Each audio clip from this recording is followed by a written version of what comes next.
Ya gulamu, wahai anakku, tadzakuruka lahu, ingatanmu atau zikiranmu kepada Tuhanmu, yuqarribu qalbaka minhu, itu yang akan mendekatkan hatimu kepada Tuhanmu. Dengan berzikir itu selalu ingat kepada Tuhan, itu yang mendekatkan hatimu kepada Tuhan, bukan mulutmu ya.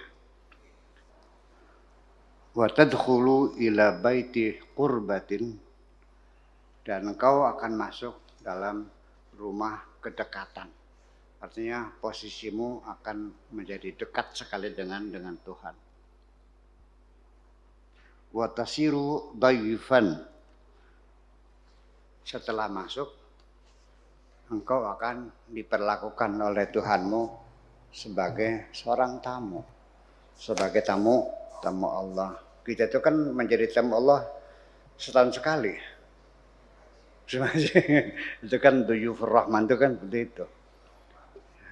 Ya sepertinya dari sini juga bisa jadi tamu Allah mah. Kalau kamu berzikir mah. Ad-daifu yukramu.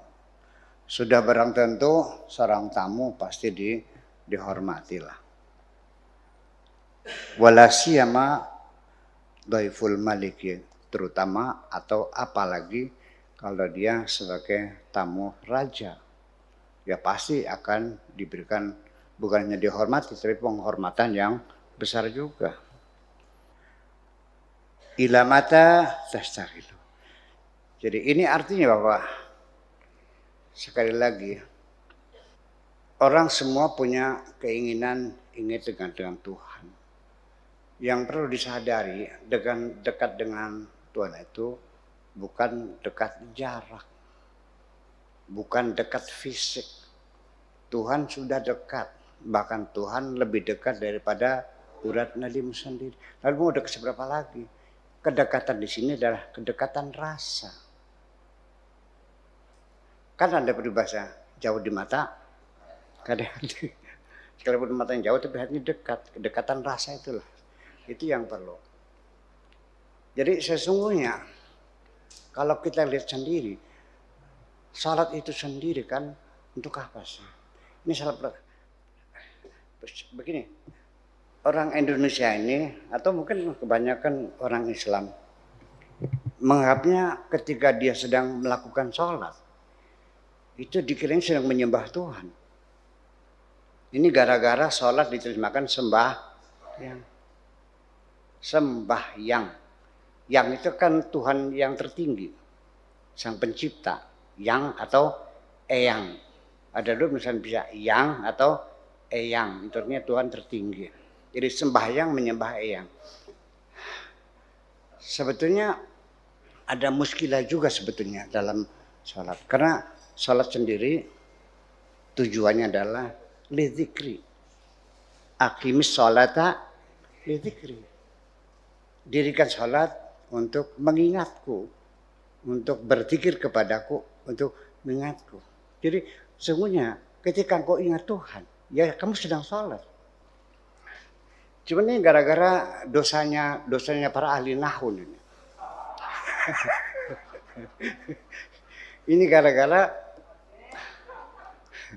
ada spidol enggak? Di situ ada spidol enggak? Ahli nahwu itu kadang-kadang gegabah gitu. Jadi cara mereka berpikir itu seperti di framing gitu. Ini kata as-salat itu pakai wawu, tidak pakai alif. Kalau sebetulnya atau dalam bahasa Arabnya Al-Quran, as-salat itu kan seperti itu. Seperti bahwa ini kan. Ini kalau kita nulis Al-Quran yang seharusnya pakai wawu, lalu kamu nulisnya pakai alif, berarti kamu tidak menulis Al-Quran. Nah ini sebetulnya kalimat as-salat itu adalah kalimat yang tidak bisa ditasrif sebetulnya. Yang ditasrif itu iqomahnya. Yuqimus sholata, aqamtus sholata. Wa idza qumtum ila salati. Bukan idza salaitum, berbeda. Makanya alladzina yuqimuna shalah. Jadi yang ditasrif, yang dikonjugasikan adalah iqomahnya, bukan salat. Salat tetap bagus seperti ini. Karena ini mu'arrab adalah dari bahasa Yahudi salut. Tapi orang Nahu kan nggak mengakuinya. Itu persoalannya. Seperti Allahumma. Ini aneh sekali nahuni. Allahumma ini kata merekanya adalah dari ya Allah. Ya. Ya kan saya heran. Ya Allah. Ya-nya diganti dengan mim. Lalu ditaruh di akhir. Kok susah banget sih? Tinggal bilang saja Allahumma itu berasal dari bahasa Ibrani. Di Tauratnya bilangnya Elohim. Susah banget sih. Apa sih kita keberatannya mengakui bahwa ini asal dari bahasa Arab, ini bahasa Portugis, ini bahasa Cina. Ini kan dosa-dosa para ahli nahwu ini. Nah, ketika lafaz as-salat itu, minta kertas lagi dong, minta kertas lagi. Minta kertas di lemari situ. Jadi akibatnya menjadi sulit bersih. Jadi yang ditasrif tuh aqama yuqimu iqamatan. Iqamatu shalah. Yuqimu shalah. Idza qumtum ila shalah. Salat enggak berubah. Ternyata dikonjugasikan. Sallu jami'atar rahimakumullah. Sallu. Kalau sallu maka menjadi masdarnya tasliyah. Iya. Agen. Ayo, gulet ya ayo. Kalau sallu masdarnya menjadi tasliyah. Fa'ala yufa'ilu tafilan, nasara yunasiru nasiran, salla yusalli tasliyatan. Nah, ketika lafaz salat dikonjugasikan maknanya berbeda. Makanya fawailul lil musallin. Nggak hati-hati sih Rama. Nggak hati-hati tuh. Iya. Ya moga-moga dipangapura lah. Apakah memang mereka tidak tahu? Memang sengaja saya nggak tahu. Tapi ya mudah-mudahan diampuni aja lah. Ya. Habis gimana? Ya. Jadi artinya bahwa ketika engkau sedang ingat kepada Tuhanmu, itu artinya hatimu sedang dekat dengan Tuhanmu. Nah kalau hati sudah dekat dengan Tuhanmu, nanti engkau akan masuk dalam rumah Tuhan itu. Kalau masuk rumah Tuhan, engkau menjadi tamu. Kalau menjadi tamu, pasti dihormati. Apalagi tamu raja. Itu maksudnya mah. Ya. Jadi ketika ista'inu bisabri wa salat, maknanya doa. Minta tolong kepada Allah dengan sabar dan berdoa. Tapi akhirnya adanya sholat hajat ya. Sholat apa lagi? Sholat khusuf, ya. Sholat apa lagi? Istisqa. Itu, ya udahlah. Kita sudah melihat seperti itu, sehingga saya sendiri tidak ingin melakukan perubahan di bidang itu. Oke, go ahead di masalah. Yang ingin saya rawat adalah pemikiran saja. Yang sudah ada tradisi seremoni ya sudahlah, nggak masalah, ya kan itu. Jangan salah paham. Oke. Ila mata tastaghilu an hadzal mulk bil milki wal mulk.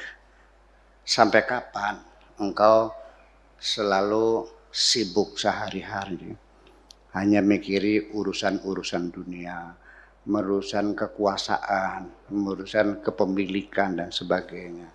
An qaribin tufariqu milkaka wa mulkaka. Tidak lama lagi semua yang kau miliki dan semua kekuasaanmu akan kau tinggalkan semuanya. Ngapain kamu mikirin itu aja? Nggak lama kok. Ya, kalau sadar. An qaribin tahsulu fil akhirah tidak lama lagi kamu akan masuk ke alam akhirat. Ya. Wa tara ka'anna dunya lam takun. Kalau sudah engkau masuk ke akhirat, engkau akan melihat dunia yang pernah kau lewati seolah-olah tidak pernah ada kok. Kenapa? Karena terlalu singkatnya. Terlalu singkatnya. Kehidupan dunia ini singkat sekali. Wa ma yanzuruna illa sehatan wahidah. Enggak usah ditunggu, hanya dengan satu jeritan selesai. Wa ma amrud dunya illa kalamhil. Hidup ini sekejap mata, talap habis. Kamu rasanya cepat atau lambat hidupnya? Non?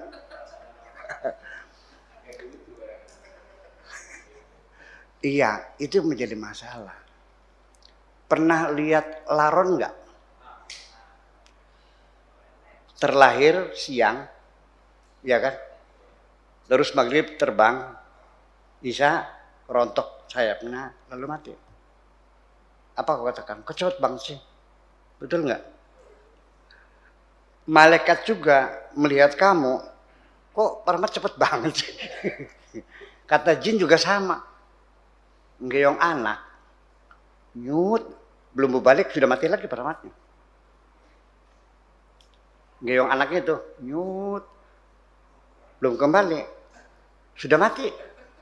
Kata jinnya, manusia kok cepet banget. Ya. Waktu ini cepat berlalu. Nanti di akhirat akan merasakan seperti dunia nggak pernah ada kok. Saking sangat. Bisa menghargai nggak berapa nilainya harga 1 detik? Seperti itulah. Seperti nggak ada kok. Artinya deleng sekelayaban. Gitu aja. Itulah dunia. Ya, lam takun. Wal akhirah lam tazal. Dan akhirat itu yang berkepanjangan. Dunia ini sebagian. Jadi artinya bahwa kehidupan di dunia ini merupakan salah satu stasiun dalam perjalanan kereta api dari Jakarta ke Cirebon. Berhenti di Jatibarang itu hanya untuk waktu 5 menit, menurunkan penumpang dan menaikkan penumpang. Dalam waktu yang singkat itu, kamu tidak tahu diri dengan waktu yang terbatas itu. Ada orang bawa daftar belanja 100 item. 1 kulkas, 2 TV, 3 mebel, 4 sangkar burung, 6 kursi, beli baju 3 losin, sampai 100. Apa yang lo lakukan? Nggak akan ada yang terjadi. Untuk beli rokok saja, kadang-kadang susuknya nggak ada, 100.000 hilang uang kamu tuh. 100.000, rokoknya Gudang Garam Surya, 25.000 ya. Sementara tuh rokoknya sedang nuker dulu, pripit. Nunggu susuk atau naik kereta. Jadi kan gila orang nih. Waktu yang 5 menit pengen belanja 100 item. Itulah manusia. Sehingga di akhir hayatnya ketika dia pulang, semua yang dia kerjakan tidak ada yang pernah selesai. Udah kehabisan waktu. Itulah makanya wal asri. Tuhan bersumpah dengan waktu. Innal insana lafi khusrin. Berpacu dengan waktu, manusia pasti rugi.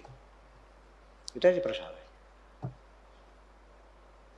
Bikin rumah bertahun-tahun, kerjanya ke Korea 3 kali bolak bikin rumah, ya kan? Belum jadi, udah mati. Akhirnya yang menempati siapa? Istrinya masih muda, yang bikinnya mati. Yang menempati siapa? Kalau bisa ngomong mah akan mengatakan di kuburan kirik. Kujuk loh, gue yang capek yang ninggalin di situ. Sudah istrinya direbut, rumahnya ditinggalin. Mereka kecewa. Nah, itu. Jadi artinya di sini mesti diuraikan terlalu cepatnya waktu berlalu dan kita tidak terasa. Dan waktu itu sangat relatif. Waktu itu sangat relatif. Bahkan saya akan mengatakan waktu itu hakikatnya nggak ada. Itu yang mengukur waktu dasarnya apa? Pakai pengukur waktu. Dari benda bergerak di tata surya kita ini sebagai mengukur waktu. Ketika bulan bumi kita berhenti, ada besok enggak? Akhirat itu kita berada di alam yang nanti tidak ada yang bergerak, semuanya stagnan. Jadi tidak ada besok, tidak ada kemarin, ada yang hari ini. Itu namanya abadi di akhirat itu. Ya, kalau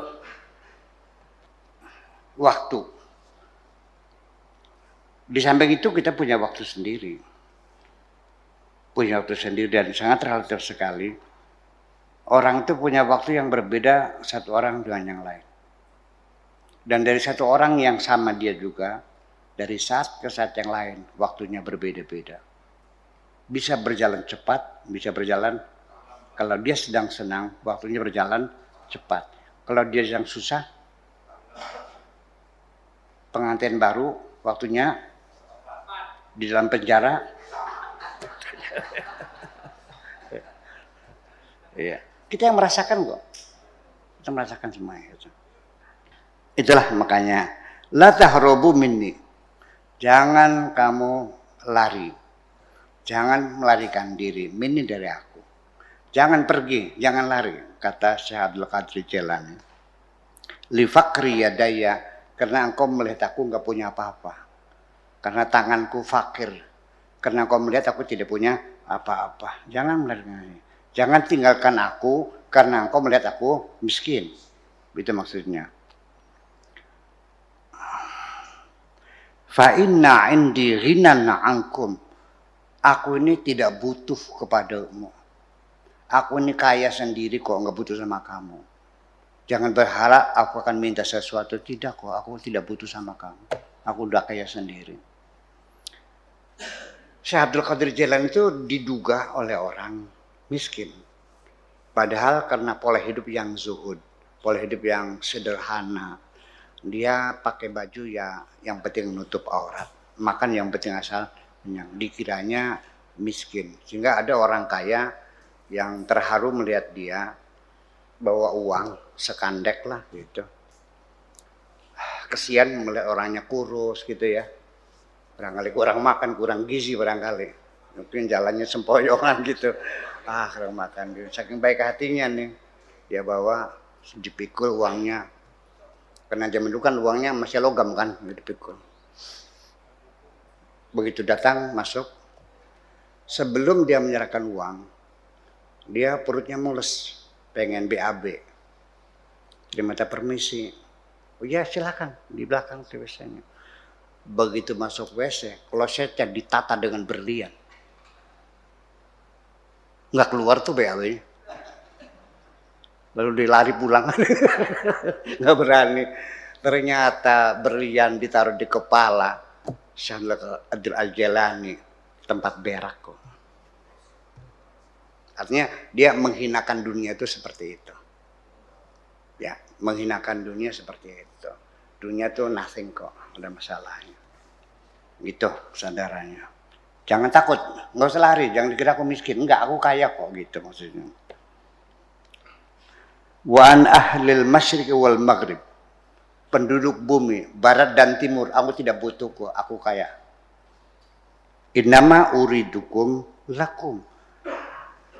Engkau kukumpulkan ke sini, kudidik kamu, kubimbing kamu.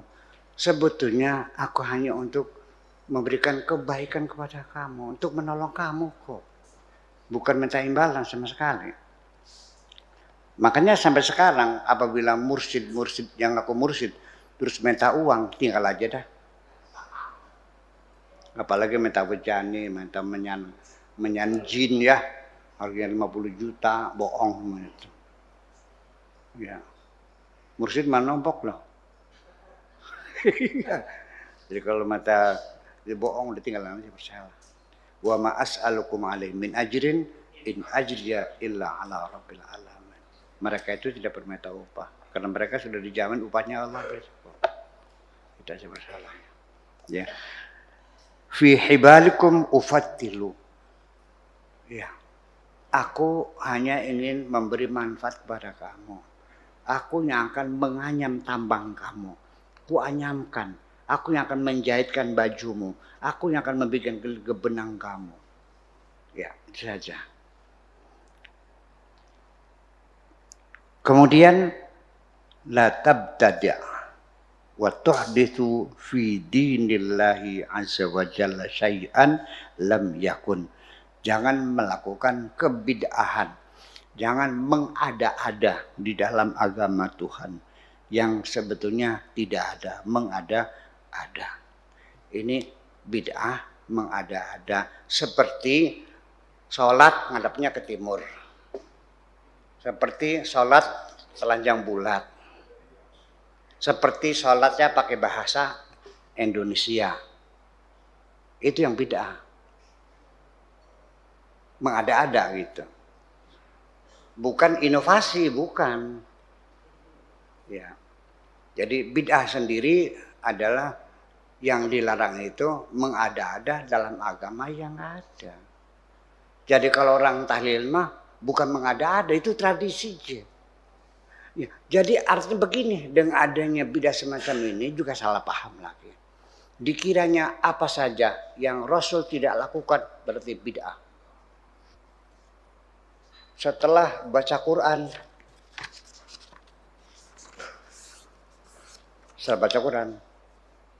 cium. Apa itu bid'ah? Nabi tidak pernah melakukannya. Ya nggak pernah, jong Musa aja belum ada. Seperti itu. Jadi diperlebar apa saja harus ada dalilnya, harus Nabi pernah melakukannya, kalau tidak bid'ah. Di artinya sama saja menarik kita untuk menteladani Rasul itu, gaya hidup kita harus persis seperti makhluk-makhluk yang hidup pada abad ke-7. Ya, pakai bajunya pakai kulit lagi gitu. Terus makannya pakai tangan saja, misalnya lagi. Terus sikat giginya pakai siwak. Seboknya pakai batu. Kalau pakai tisu, bid'ah. Kenapa? Nabi nggak pernah pakai tisu. Sampai ke situ. Sikat gigi nggak sunnah, yang sunnah pakai siwak. Alasannya karena Nabi tidak pernah pakai sikat gigi. Nah, ini Syamsul Qadir itu mengada-ada dalam ritual-ritual agama yang baku seperti itu. Itu maksudnya. Mengada-ada. Oke, setuju ya wes. Sing beli ada apa-apa. Nggak setuju nggak apa-apa. Lalu ittabi' asy-syahidain. Ikuti saja dua saksi. Berpegang teguh kepada dua hal saja. Disebutnya syahid ini al-adilaini, yang adil. Dua saksi yang adil. Ikuti saja dua saksi yang adil, yaitu Alkitab wa sunnah. Hanya dua, kitab dan sunnah. Sudah, kitab dan sunnah. Ikuti itu saja kok. Ini akan menuntun kita kepada kebenaran-kebenaran. Akan membimbing kita kepada kebenaran.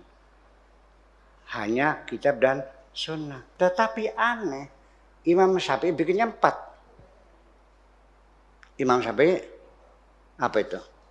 Kitab, sunnah, ijma'. Sampai sekarang jadi masalah.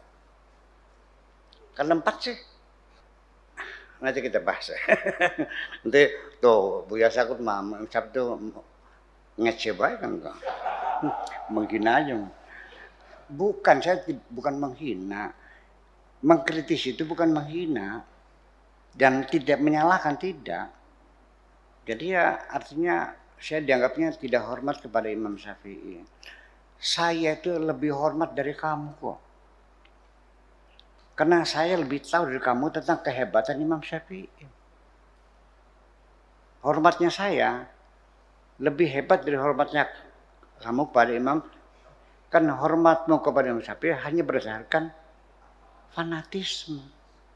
Kalau saya dengar sedang pengetahuan saya bahwa dia hebat. Saya tahu buktinya hebat, dia hebat kok.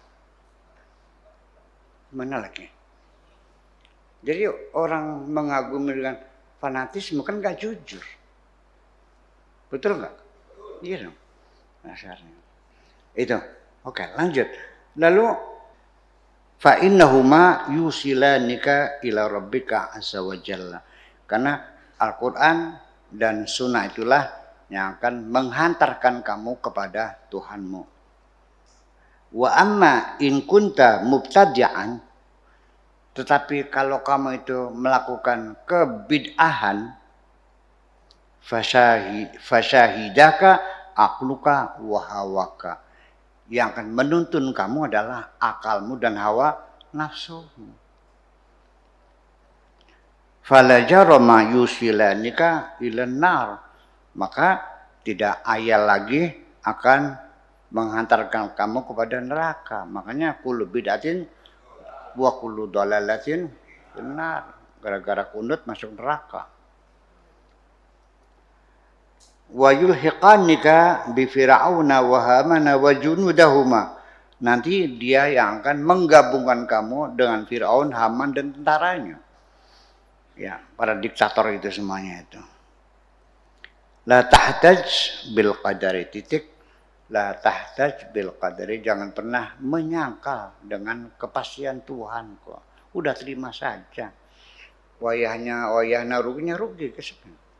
Ini kajian baik rugi. Jangan pernah melawan, jangan pernah membantah. Saatnya kita untung alhamdulillah, saatnya rugi kita bersabar, enggak usah membantah. Enggak usah menyalahkan siapapun. Kita terima dengan ketentuan Allah itu. Itu standar orang beriman seperti itu. Fala yaqbalu minka, nantinya Allah tidak akan menerima kehadiranmu. Kalau engkau membantah terus, la budda laka minad dukhul ila daril ilmi. Sehingga tidak bisa dihindari, engkau harus masuk ke dalam rumah wilayah keilmuan wa ta'allumi, dan mencari ilmu, tsummal amal, kemudian mengamalkan, tsummal ikhlas, dengan keikhlasan. Ya, belajar dan belajar dan belajar dari ilmu, lalu ilmunya diamalkan dengan keikhlasan. Itu ya tidak bisa dihindari. Bika la yaji'u syai', wala budda minka bika la yaji'u syai'. Bukan dengan sebab kamu, dengan sebabmu tidak akan ada sesuatu pun datang. Artinya kamu tidak bisa menentukan segala-galanya. Bukan karena kamu ada maka sesuatu itu datang. Wala budda minka, dan tidak bisa tidak pada kamu, ijal sa'yaka fi talabil ilmi. Yang penting usaha saja selalu mencari ilmu, bangun keilmuan. Tingkatkan terus intelektualitas. Ini persoalan ilmu ini memang skala prioritas pertama dalam beragama Islam, itu harus berilmu. Yang dibangun keilmuan dulu. Sampai sekarang banyak negara-negara yang sekarang menjadi negara kaya, negara maju. Itu karena dulunya awalnya mereka memprioritaskan pendidikan. Sampai sekarang. Maka sebaiknya ya pembangunan apapun itu nanti cerdaskan saja. Daripada kita buang-buang duit membuat sistem, membuat aturan, buang-buang duit. Toh nantinya macet kok. Kalau rakyat belum mencapai tingkat intelektualitas yang memadai, semua aturan, semua sistem yang kau produk, semuanya macet. Akan dibuat sendiri dan dilanggar sendiri. Jadi gimana? Udah cerdaskan dulu anak bangsa ini. Tanpa sistem apa? Tanpa infrastruktur, tanpa. Sebab nanti kalau mereka udah cerdas, mereka akan membuat sistem yang sesuai dengan kecerdasan mereka. Mereka akan bisa bikin jembatan lebih bagus dari kita kok. Ya kan? Itu penting. Ya. Jadi ya ketika bangsa manapun tidak memprioritaskan pendidikan sebagai hal yang perlu diutamakan lah segala-galanya. Kalau perlu 50% anggaran belanja itu pendidikan kok. Ya, angkatan senjata 3%. Apalagi? Peran agama 2%. Semuanya persen-persen itu. 50% untuk pendidikan. Hanya 10 tahun ke depan kita akan bisa mengejar bangsa yang lain. Sebab Nabi Muhammad sendiri ayat pertama itu Iqra, artinya belajar dulu. Udah nggak bisa tahu itu mah. Itu petunjuk Tuhan kok. Nah, tetapi sampai sekarang umat Islam tidak menyadari dan sudah tidak paham lagi bahwa belajar itu kewajiban. Kalau kewajiban itu ditinggalkan dapat dosa. Umat Islam sudah tidak merasakan berdosa tidak belajar. Tapi kalau tidak sholat merasa berdosa. Saya nanya di kampung kalau orang sholat asarnya ketinggalan ya karena kemacetan di jalan. Baca istighfarnya 27 kali. Tapi tiap hari nggak pernah belajar, nggak pernah istighfar kok. Karena sudah tidak diyakini bahwa belajar itu kewajiban. Itu aja bersalah. Ada orang merasa berdosa tidak belajar. Satu. Yang kedua, ada sadar belajar. Tetapi ternyata tidak belajar. Namanya ngedres. Ngedres itu membaca satu kitab berulang-ulang. Terus Jalalain lagi. Sudah hatam, baca lagi. Jadi 40 tahun yang dibaca hanya tafsir Jalalain. Ada lagi takrib ya. Selesai lagi, baca lagi. Literasinya hanya 4-5 kitab saja. Itu dibaca. Belajar itu menambah ilmu setiap hari. Mencari informasi. Mencari tahu. Mempelajari. Kemudian apa yang dipelajari oleh umat Islam? Nabi mengatakan talabul ilmi. Waktu Nabi nyuruh begitu tuh. Saya mau nanya, ilmu tafsir ada belum? Ilmu hadis, ilmu fikih, usul fikih, qaidul fiqhiyah, tarikh tasyri', nahwu, sorof, balaghah. Jadi dengan logika sederhana, ilmu-ilmu yang sekarang disebut dengan ilmu agama, ketika Nabi menyuruh mencari ilmu apa yang dicari? Ngejelaskan di situ. Makanya para sahabat itu belajar ke Athena, belajar filsafat, menggali karya-karya Aristoteles, Socrates, Plato, Anaximenes, Anaximandros, Pythagoras, digali semuanya itu. Mereka terus bereksperimen. Mereka menemukan ilmu metalurgi. Mereka menemukan ilmu kosmologi. Mereka bikin navigasi. Kita terjebak sesungguhnya. Dikiranya mendekatkan diri pada Tuhan itu dengan ritual-ritual, tidak. Mendekatkan diri dengan Tuhan itu dengan berbuat kebaikan-kebaikan. Yang baru terus saya katakan tuh. Inti agama itu ada al-iman billah wa tawakkul alaih wal hub lil khairi wal insaniyah. Cinta adalah inti ketuhanan kita, keagamaan kita. Iya, kalau akidah, akhlak, apalagi muamalah, silakan berubah, berkembang sesuai dengan situasi kondisi. Itu mah kulit. Intinya adalah cinta. Setuju nggak? Iya, itu sebabnya. Jadi ketika mereka bertengkar tentang kulit sesungguhnya. Bukan bertengkar tentang inti agama. Dan selama ini jangan-jangan mereka baru berbudaya Islam, belum beragama Islam. Ajak buyu. Itu. Lanjut. Wa ta'allum, tsummal amal, tsummal ikhlas bika la yaji wala budda minka ijral sa'yaka fi talabil ilmi wal amal wala taj'alhu fi talabid dunya.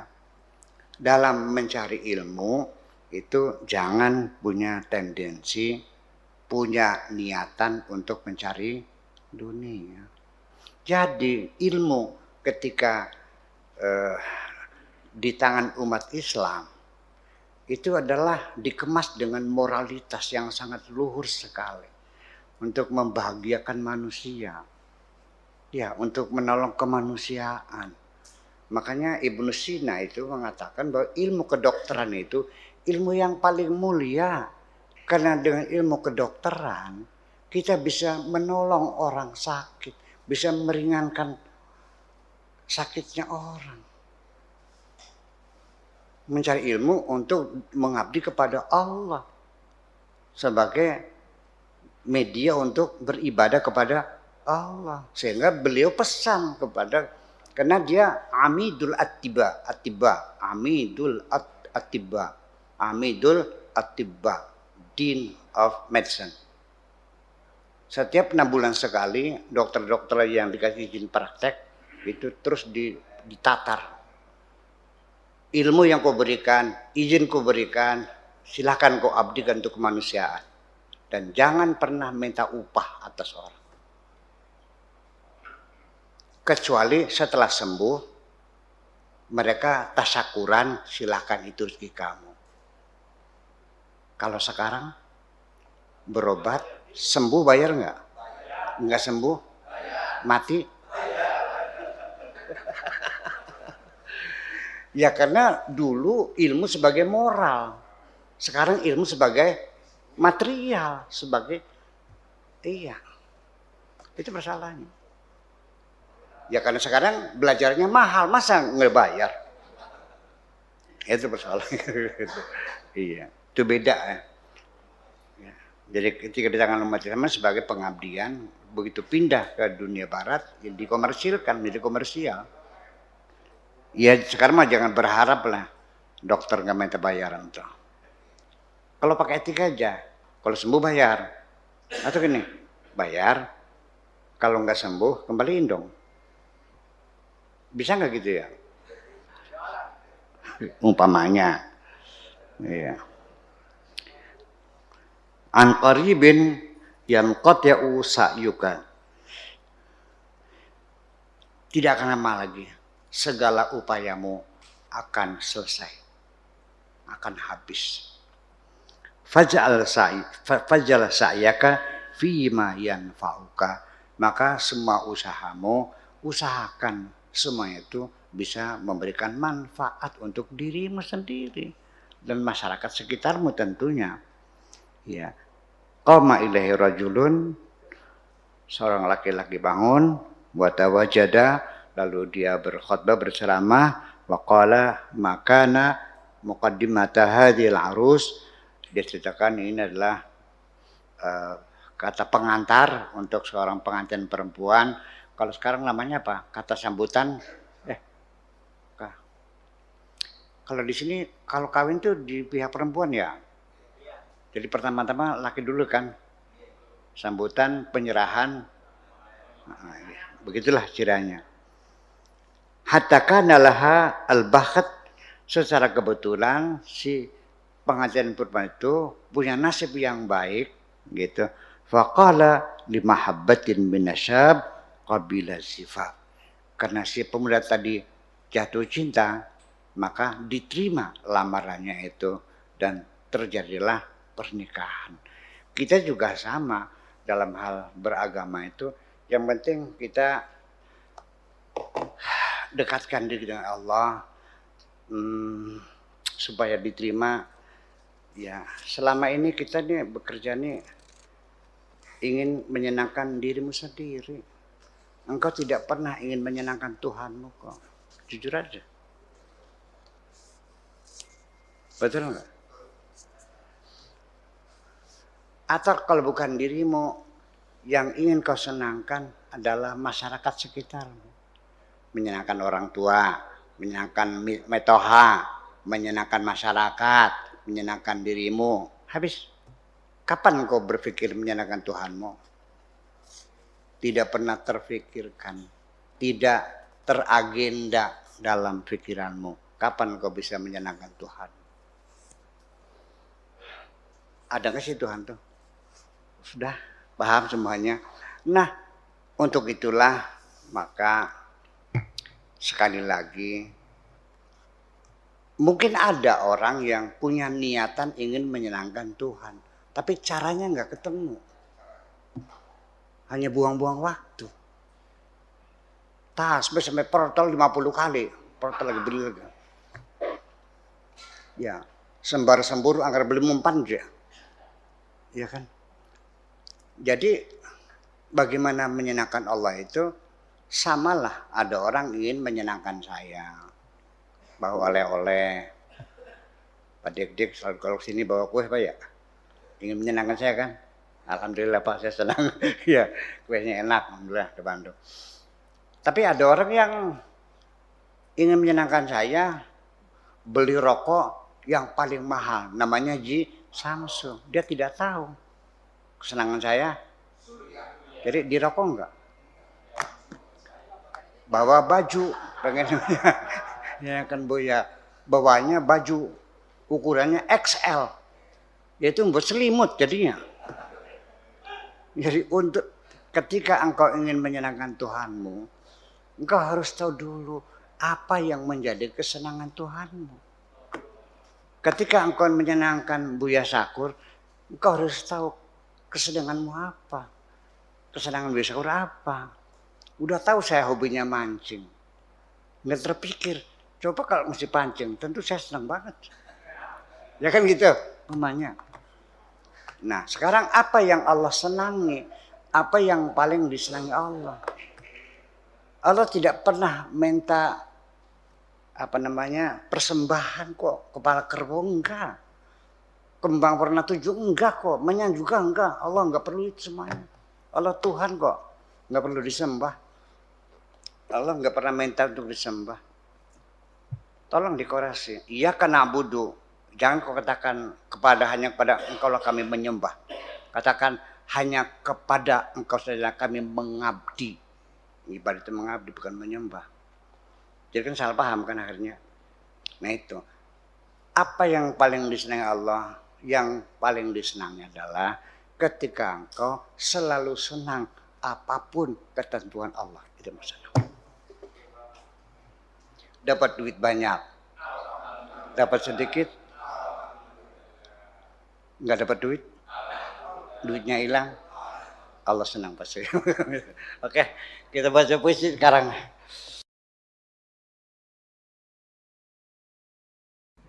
Assalamualaikum warahmatullahi wabarakatuh. Bismillahirrahmanirrahim. La haula wala quwata illa billah. Amma ba'd. Sobat Bima TV dimanapun berada, bahagia sekali hari ini kita kembali bersama dalam pembacaan Irama Cinta. Dan malam hari ini tepat pertemuan kita di hari Minggu tanggal 16 Agustus 2020. Dan pembacaan Irama Cinta pada malam hari ini saya bersama dengan seorang apresiator, yakni Mbak atau Ibu saya panggil nih? Ibu Reza. Mbak Era Sukamto. Saya juga tidak tahu siapa beliau ini. Silakan Mbak untuk memperkenalkan diri dulu. Silakan. Desainer dia tuh. Assalamualaikum warahmatullahi wabarakatuh. Waalaikumsalam warahmatullahi wabarakatuh. Terima kasih Buya, terima kasih Mas atas undangannya. Saya siapa ya? Saya bukan siapa, nama saya Era Sukamto, profesi saya desainer, batik dan budayawan, fashion designer juga. Lagi seneng belajar tasawuf. Iya, lagi luar biasa. Saya jadi baru belajar. Jadi Ya kesini untuk ketemu Buya, gitu. Karena saya melihat bahwa Buya membawa sebuah nafas baru untuk Islam. Baik, iya, cukup lengkap saya kira perkenalan dari Mbak Era Sukamto, seorang desainer yang hari ini sedang hijrah begitu. Baik, Sobat MVV yang berbahagia, malam hari ini Irama Cinta yang akan dibacakan oleh Buya, judulnya adalah Buang Waktu. Kita tidak tahu apakah isi yang ada di dalamnya, mungkinkah ini masih tetap tentang cinta, tentang kasih, dan tentang sebuah keteguhan. Kita dengarkan saja, kami persilakan kepada Buya Sakur. Silakan Buya. Oke. Buang waktu. Ada satu hal yang paling aku banggakan dalam dirimu, wahai kekasihku, bahwa engkau tidak pernah berbagi kesulitan dengan siapapun, termasuk bersama diriku.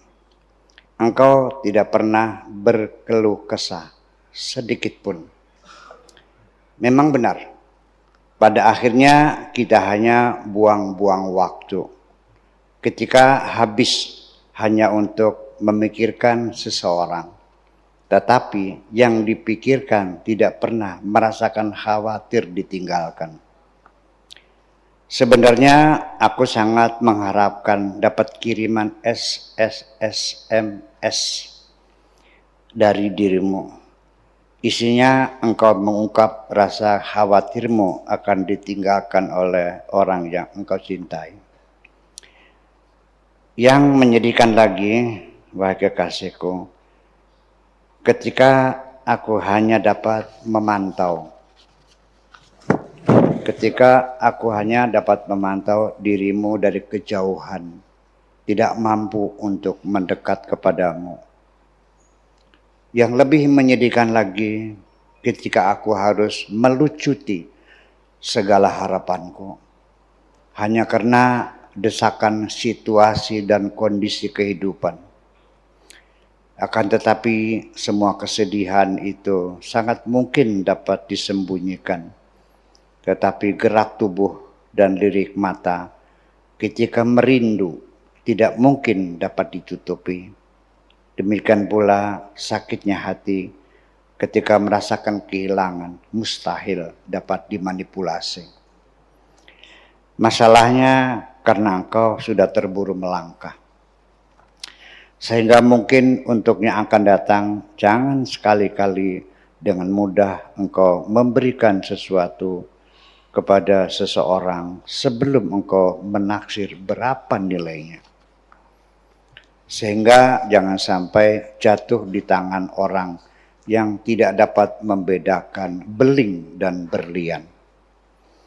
Saat yang paling indah kurasakan dalam imajinasiku, wahai kekasihku, ketika aku merasakan dapat melangkah maju untuk mendekat kepada harapanku. Ketika aku mendengar engkau telah mengajukan gugatan cerai secara resmi dari suamimu dengan alasan karena perselingkuhan. Memang betul sekali, wahai kekasihku, teman hidup yang tidak punya perasaan halus, apalagi bila dibangun tidak berdasarkan cinta, persis seperti nyamuk.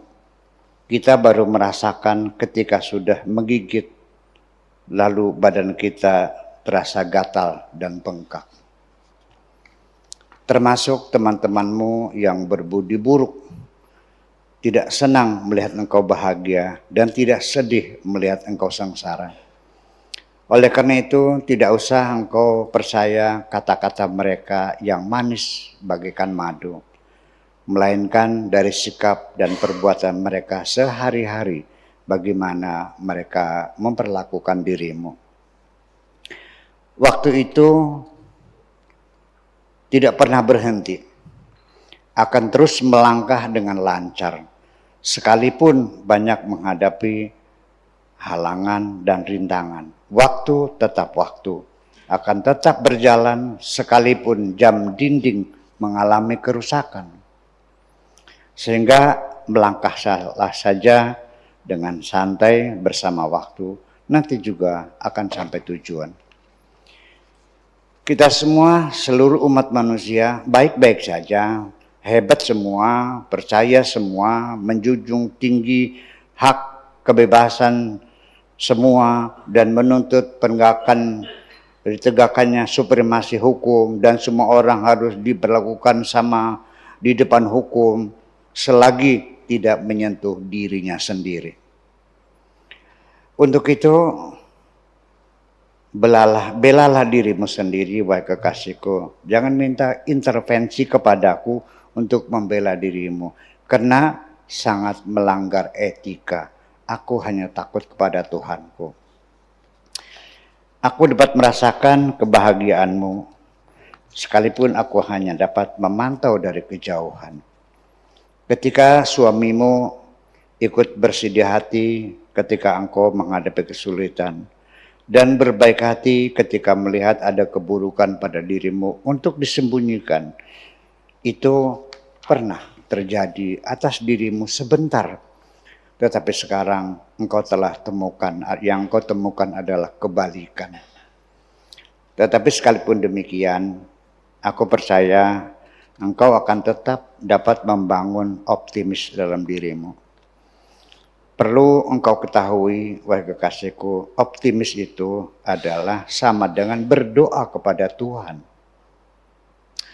Optimis itu sama dengan berdoa kepada Tuhan. Sedangkan percaya diri pada saat hampir terjebak pada keputusasaan adalah suatu kekuatan. Adapun tekad hati terus melangkah sekalipun banyak menghadapi kesulitan, itulah hakikat kesuksesan.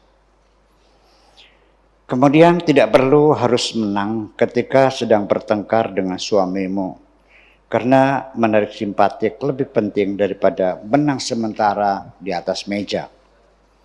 Sekalipun kau jadi bercerai dengan suamimu, tolong jembatan yang pernah engkau lalui itu jangan engkau patahkan. Barangkali sewaktu-waktu engkau akan pulang, masih dapat engkau pergunakan. Aku sangat yakin, wahai kekasihku, tidak mungkin ada orang lain yang dapat merasakan apa yang sedang engkau rasakan saat ini. Oleh karena itu, engkau tidak usah bersusah-susah untuk mengungkap segala perasaanmu kepada siapapun, termasuk kepada diriku, karena aku sudah mengerti semua. Dari sisiku sendiri, aku sudah berusaha dan berjuang dengan keras untuk menghapus segala dendam dan kebencian yang masih tersembunyi dalam diriku. Aku berusaha untuk menyingkirkan hasut dan dengki yang masih menyelinap dalam relung hatiku. Aku bekerja keras untuk membantai keputusasaan yang selalu mengintai dari sudut-sudut hatiku. Hasilnya aku dapat merasakan sendiri. Aku sekarang sudah dapat dipulihkan kembali menjadi orang yang sehat walafiat lahir dan batin. Tahukah engkau, sejak kapan aku sekarang menjadi orang yang kuat dan perkasa? Sejak aku mampu untuk tetap tertawa terbahak-bahak pada saat aku seharusnya menangis. Kehidupan selamanya adalah kehidupan sebagai tempat harapan. Sehingga ketika harapan sudah hilang, berarti kehidupan, wahai kekasihku, juga akan hilang.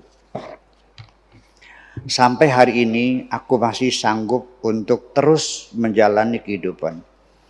Tetapi aku belajar kehidupan bukan dari ceramah-ceramah. Aku belajar kehidupan bukan dari ceramah-ceramah, nasihat-nasihat, atau mendatangi para motivator. Sesungguhnya aku belajar kehidupan melalui terpaan kesulitan, pukulan penderitaan, dan himpitan kemiskinan, dan bermandi air mata. Dulu, waktu aku masih kecil, betapa aku berpikir sangat sederhana. bercita-cita ingin cepat besar karena aku beranggapan nanti setelah besar aku akan bahagia. Ternyata tidak demikian. Apa yang terjadi? Ternyata keberhasilan itu baru dapat dicapai setelah melampaui berbagai kesulitan dan melangkahi berbagai hambatan dan terus selamanya. Tangan menggenggam semangat yang tak pernah mendingin. Aku sudah bertekad bulat untuk tidak mencuri kebahagiaan orang lain dan tidak menyakiti hati siapapun. Umur kita di dunia tidak lama, hanya sebentar sekali. Sehingga nanti dalam kubur kita berharap ada orang lain yang mendoakan, bukan mencaci maki dan menyalahkan. Nanti setelah engkau bercerai resmi dengan suamimu, aku tidak akan masuk ke dalam teritorialmu. Karena aku akan tertuduh sebagai pendatang haram. Nanti setelah engkau bercerai resmi dengan suamimu, aku tidak akan masuk ke dalam teritorialmu karena aku akan tertuduh sebagai pendatang haram. Engkau masih ada waktu 3 bulan sebagai masa transisi untuk merenung kembali, mempertimbangkan baik dan buruknya. Setelah 3 bulan, lalu tidak ada perubahan, maka pintu rumahku tidak akan pernah kukunci. Tetapi bila engkau kembali, aku hanya berharap semoga engkau dapat membangun kembali kebahagiaanmu. Karena aku hanya takut kepada Tuhanku. Sehingga aku harus mengajukan permohonan kepadamu, minta izin untuk ikut merasakan bahagia bersama. Terima kasih. Baik. Buang waktu, sebuah irama cinta yang sudah dibacakan Buya malam hari ini mengajarkan kita tentang kekuatan jiwa, mengajarkan kita tentang kepekaan jiwa, juga mengajarkan kita tentang keoptimisan hidup, berjuang dengan tulus, dan bahagia ada pada kedekatan pada Tuhan. Ini yang dapat saya simpulkan dari apa yang Buya sampaikan malam hari ini tentang buang waktu. Mbak Era sebagai seorang desainer tentu secara subjektif memandang buang waktu malam hari ini seperti apa? Bismillah. Hidup ini kan cuma sebentar aja, Iya. Sangat sebentar. Jadi saya melihat dari puisi Buya dan bedah kitab tadi itu adalah kita mesti mengetahui dari mana kita berasal, kemana kita akan kembali pulang, dan buat apa kita hidup di dunia ini. Gitu. Karena waktu hanya sebentar, kita buang waktu untuk hanya mutar-mutar di situ, padahal ultimate-nya adalah kita mencintai yang menciptakan kita, gitu, yang meniupkan ruhani ini di dalam diri kita. Bahwa kita bukan badan kita, bahwa kita bukan nama ini, bukan status ini, bukan emosi ini, bukan pikiran ini, tapi hanyalah sepercik cahaya.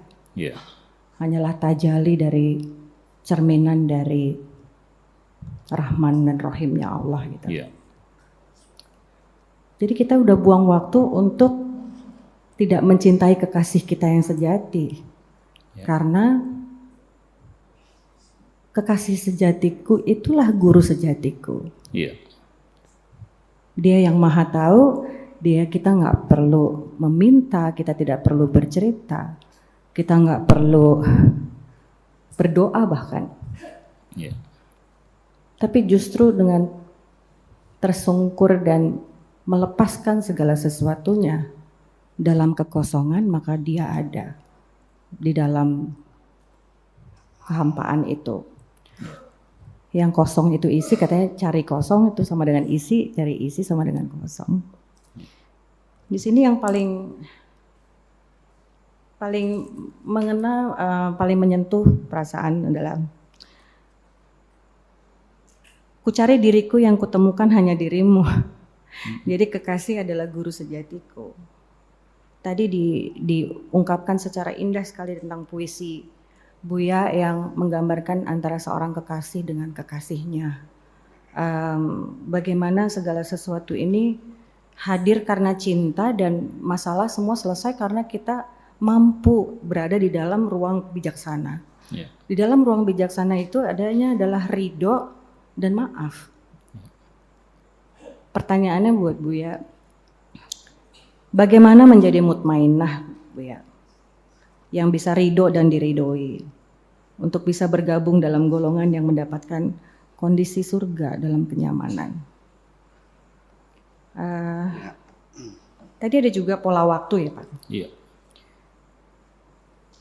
Pola waktu kalau kita melihatnya secara linear, kita akan merasa takut akan akhir. Tapi kalau kita melihatnya secara awal dan akhir itu di titik yang sama, karena Allah itu adalah tidak ada ruang dan waktu. Sehingga segala sesuatunya kita melakukannya karena cinta, karena harapan, bukan karena takut. Gitu sih. Oke. Iya, tadi Buya beberapa hal yang disampaikan oleh Mbak Ira ini cukup dalam juga menurut saya. Dan banyak filosofi-filosofi yang disampaikan tentang hidup, tentang cinta, dan juga tentang kasih. Tadi juga menyinggung tentang mutmainnah. Untuk mewujudkan, membangun itu seperti apa, Bu? Iya, mutmainnah itu kan, kalau kita sudah mencapai tingkat nafsul mutmainnah, itu pertanda tidak sebentar, tidak lama lagi kamu dipanggil pulang kok. Jadi kalau pengen masih betah, jangan dulu nafsul mutmainnah. Sebab kalau orang sudah nafsul mutmainnah, artinya sudah lulus. Sehingga betullah kata Allah, ya ayyatuhan nafsul mutmainnah, wahai jiwa yang damai, irja'i ila rabbiki, pulang kepada Tuhanmu. Pulang kepada Tuhan alias mati. Namanya pulang kemana? Ke Jogja gitu. Dia ke alam akhirat.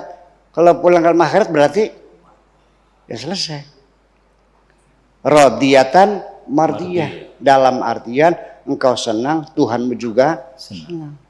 Wadkhuli fi ibadi, silakan naik bersama-sama, bergabung di kendaraan bersama hamba-hambaku yang saleh. Berangkat keretanya sampai tujuan, fadkhuli jannati, silakan masuk surgaku. Ini kan satu gambaran yang luar biasa. Artinya nafsul mutmainnah itu artinya ya jiwa yang sudah tidak ada gelombang, tidak ada ombak, riak-riak pun sudah tidak ada. Dia tenang dalam keadaan bening. Sampai kalau kolam itu ibaratnya batu-batu dan ikan-ikan yang berseliweran, semuanya kelihatan semuanya. Tidak ada ombak, tidak ada gelombang, dan tidak ada riak-riak sedikit pun. Itu memang sulit terjadi di alam dunia ini. Kita ingin mencapai nafsul mutmainnah itu.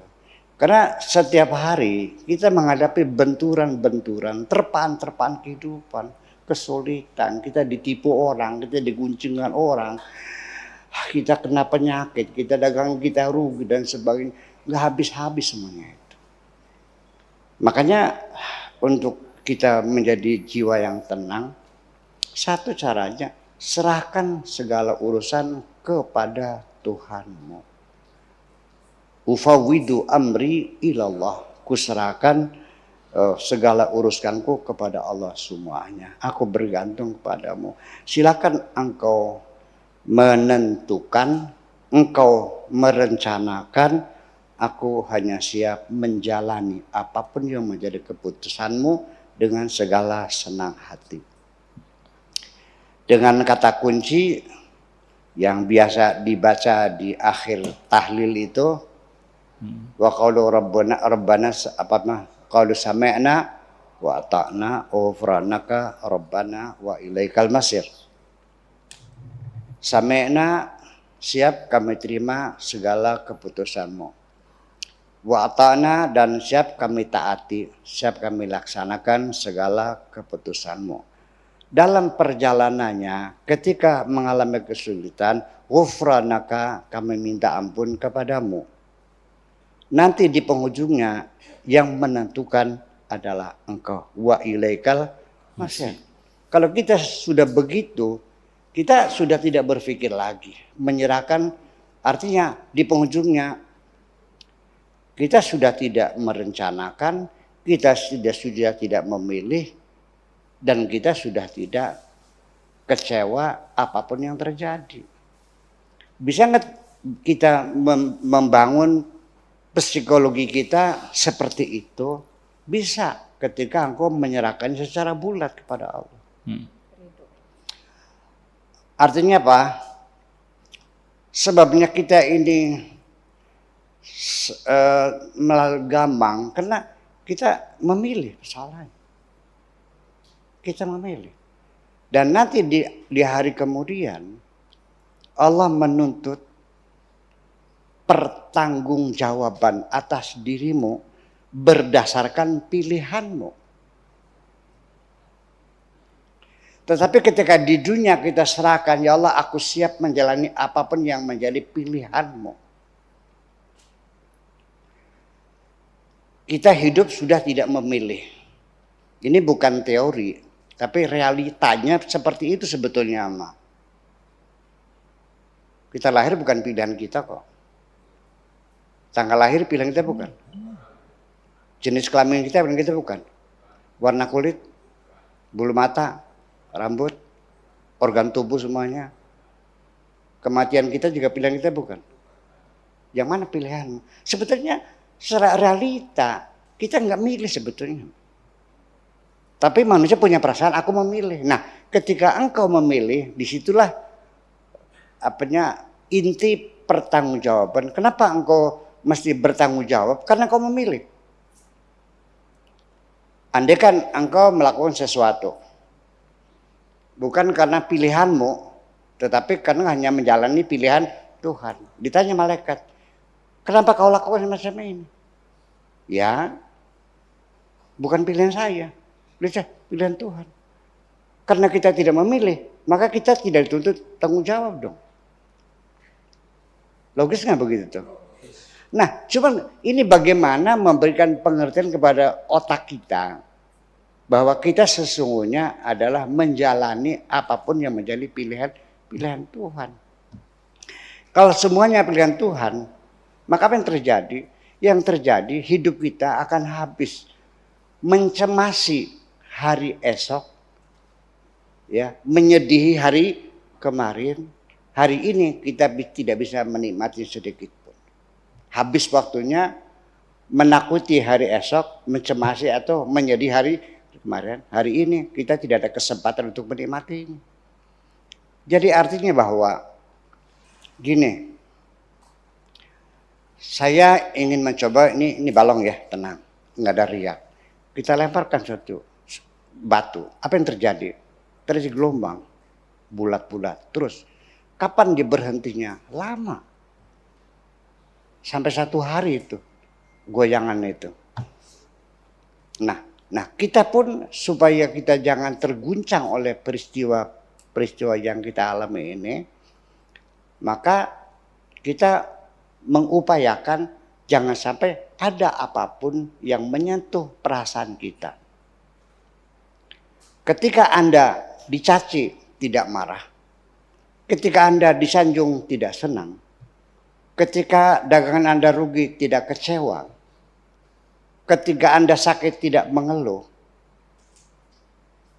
berarti engkau sudah tidak punya, berarti jiwamu sudah tidak guncang lagi. Itulah namanya nafsu mutmainnah. Betapa bahagianya orang yang sudah tidak rasa takut, tidak ada kecewa, tidak ada sedih dan sebagainya. Ini kan persoalannya. Caranya gimana? Ya tentu ada latihan-latihan yang kita lakukan. Ya bisa mungkin dengan puasa, dengan pikiran. Tapi yang penting adalah pemahaman-pemahaman. Jadi begini, orang mencari ketenangan hidup, tapi mencarinya kecukupan materi. Mencari sebanyak-banyaknya untuk menjamin masa depan kita supaya jangan sampai kita kelaparan, supaya kecukupan sampai 7 turunan. Nggak akan selesai-selesai. Dan tidak akan pernah cukup semuanya. Jadi artinya baru kita akan tenang kalau kita sudah tidak berpikir apapun. Jadi ketika engkau dipuji tidak senang, disanjung tidak marah, disakiti tidak kecewa, berarti Anda masih ada enggak titik nol itu yang kita cari. Terima kasih. Iya. Luar biasa, pemaparannya cukup panjang tentang membangun mutmainnah dan juga tentang kegamangan hidup. Membangun mutmainnah itu artinya bening, tidak ada riak, tidak ada gelombang, tidak ada ombak. Dan kenapa kita gamang sebagai manusia? Karena kita selalu merasa memilih. Baik, Sobat Imam TV, sekarang kita ke virtual, dan di virtual sudah ada Habib Cinta, kemudian Mas Jarod Siswanto, Pamela Kardenil, kemudian juga Mbak Tami Manggawir, kemudian AA Ahmad, Kristianti Taurina, dan juga Mbak Iin Listiana, serta yang lainnya. Dan saya berikan waktu untuk yang awal ini kepada Habib Cinta. Assalamualaikum, Bib. Waalaikumsalam. Alhamdulillah. Lu pulang, saya di sini, jangan pulang lagi. Nyari salam, Bu ya. Nyari salam di rumah katanya. Saya tadi ngilang sebentar, Bu ya. Nyoba ilmu, ternyata bisa. Iya. Bib, suaranya kurang naik, Bib. Oke, siap. Suaranya kurang naik. Nah. Bib. Suaranya kurang terdengar baik. Suaranya kurang naik sedikit. Iya. Satu, coba tes suara. Iya, Oke. cukuplah segini, cukup. Oke, Silakan. cukup, Bib. ya. Siap. Iya. Ya, bismillahirrahmanirrahim. Assalamualaikum. Waalaikumsalam warahmatullahi wabarakatuh. Ya, yang pertama karena salah satu apresiator kita ini mewakili kaum hawa, mewakili kaum perempuan, saya ucapkan selamat datang pada sahabat tadi Mbak Era ya. Mbak Era. Ya. Mbak Era Sukamto. Dia mengutarakan satu kata bagus tadi yang dia mengapresiasi Buya. Dia bilang bahwa Buya membawa napas baru, ya kan? Nah, membawa napas baru, nah ini bisa dipertegas saja, napas baru itu adalah napas cinta. Bercinta ya. Ya. Lah kemudian tentang apa, ini sudah masuk irama cinta apa gelombang cinta, Bu ya? Masih irama cinta. Oh, masih irama cinta Ya, ya? belum gelombang, masih irama cinta. Oh, masih irama cinta. Saya apresiasi insya Allah secara singkat saja. Yang pertama, Rumi mengatakan bahwa 30.000 kira-kira bait dari Rumi itu dia sebut di mukadimahnya asal din. Dasarnya agama, yaitu cinta. Tadi Buya di pertemuan sore waktu sama sahabat tadi Gus Muafik, beliau tegaskan bahwa agama itu, zahirnya itu akhlak, fikih dan akidah, ini masih zahir, masih bungkus, tapi semua ini dibingkai oleh cinta. Cintanya membingkai ini. Artinya akhlak tanpa cinta akan menjadi mentah. Fikih tanpa cinta juga tidak bermakna. Akidah juga tanpa dikemas cinta juga akan berhenti pada titik tertentu dan akan menyebabkan permusuhan dan perpecahan. Jadi cinta ini luar biasa. Kemudian terkait dengan irama cinta malam hari ini kata-kata yang menarik sekali, tentu mengingat keterbatasan waktu saya nggak bisa ungkap semua. Tapi yang 1-2 poin yang ingin saya isyaratkan. Yang pertama tentang buang waktu. Judulnya kan buang waktu ini. Buang waktu. Ya, jelas suara saya? Jelas. Oke. Iya. Buang waktu tepatnya apa di sini? Buang waktu kepada orang yang tidak mikirin kita. Ngapain kita buang waktu? Ngapain? Ngapain? Ente mikirin, musingin, hadir ente, habiskan waktu ente kepada orang yang tidak menanamkan cinta, tidak mengajarkan cinta. Dia nggak peduli sama ente kok. Ngapain? Itu kan? Nah, ini maka kita harus mendermakan, mengabdikan waktu kita, bahkan kalau perlu mewakafkan waktu kita kepada orang yang ada luberan cinta dalam hatinya. Ya, itulah seorang yang sebetulnya menjalankan tugas kenabian.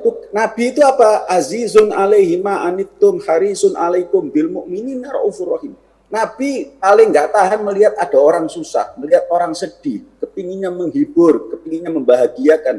Ini, maka siapapun yang berusaha meneladani Nabi harus meniru sifat ini. Kalau enggak, ngapain kita mikirin dia? Ngapain kita pusing karena dia? Itu. Kemudian yang berikutnya tentang ini sebuah istilah, jangan kita jatuh kepada pelukan orang yang nggak bisa membedakan antara berlian dan beling. Iya. Sebuah ibarat yang menarik sekali. Kadang-kadang kita jatuh kepada seorang yang dia nggak, ini orang yang bodoh, orang yang nggak cerdas, kita jadikan imam, kita ikuti gitu loh. Yang dia menebar beling, ya orang luka-luka di situ. Maka pengajiannya Buya selalu saya tegaskan, ini adalah tebaran berlian. Cuma yang bisa beli berlian ini nggak sembarangan orang, bisa mengerti harga berlian nggak sembarangan orang. Ya, orang kalau nggak tahu berlian, Anda kasih berlian ya dibuang sampai dipikir ini beling, padahal berlian. Karena dia nggak pernah lihat berlian. Orang kalau nggak tahu bedanya permata sama petik, ya hanya dianggap permata, dianggap peti sama dia. Nah ini kenali harga sesuatu dulu, baru Anda tahu. Kenali betapa pentingnya irama cinta ini, betapa penting agama tanpa cinta, agama dengan cinta ini betapa berharganya gitu. Dan yang terakhir ini yang paling menurut saya yang paling vulgar dalam tanda kutip. Halaman 4. Halaman 4 tentang orang yang tidak punya perasaan halus, yang beliau ibaratkan tadi dengan ungkapan nyamuk tak berperasaan ini. Ini nyamuk tak berperasaan. Coba ini di zoom nih, lihat nih. Kelihatan tulisannya? Iya. Yang tidak berperasaan itu, nyamuk yang nggak berperasaan itu orang yang tidak membangun hubungan dengan cinta, tidak punya kepekaan cinta, tidak, perasaannya tidak halus, itu adalah bahasa lainnya saya sebut dengan vampir cinta, atau zombie cinta, atau monster cinta. Lah ini yang love-nya for something, atau of something. Cinta karena sesuatu. Cinta karena sesuatu. Lah cinta yang benar, ini yang saya rekomendasikan, ya, yang selalu dikatakan oleh Buya, bilang apa? True love is love for nothing. Cinta bukan karena sesuatu, bukan karena apapun. Ya. Cinta ya. Ya, cinta. Nah, ini. Jadi itu saja apresiasi dari saya. Terima kasih. Mohon maaf. Terima kasih untuk Habib Al-Kaf. Cinta memang harus ada di ruang, segala ruang kehidupan. Silahkan Buya. Yang jadi masalah gini, kan saya kan terinspirasi dengan tulisan-tulisan yang ada di belakang truk. Iya. Cinta ditolak, Dukun bertindak. ada lagi ku nanti jagamu.